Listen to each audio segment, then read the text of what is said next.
Well, it seems it was the night of the spring moths. Oh. Because after capturing several common spring moths last night, I awake. It's quite hot out, so I'm sure it's looking for shade. I awake to this white spring moth, this lovely little insect, which may look familiar to those of you who've seen my other videos, but this is in fact not a miniature pale beauty or a tiger moth, which we have right over here, but rather the white spring moth.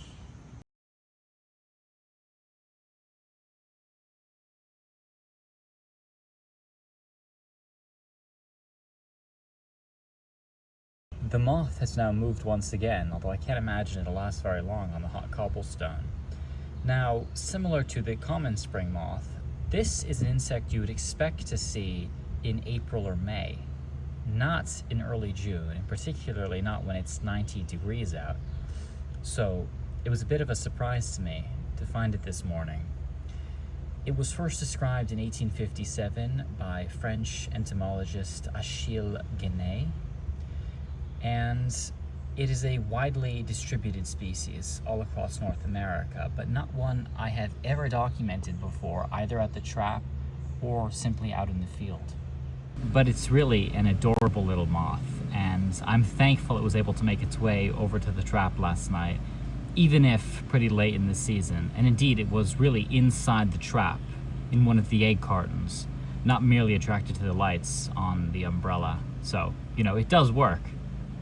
You know, I've got to be pretty cautious with these birds. You can hear the blue jay overhead because they will eat my moths. And as much as I love birds and birding, right now I am in moth mode and I cannot allow them near. I actually saw a chickadee, you know, bold as they are, dive bomb a green pug just last week.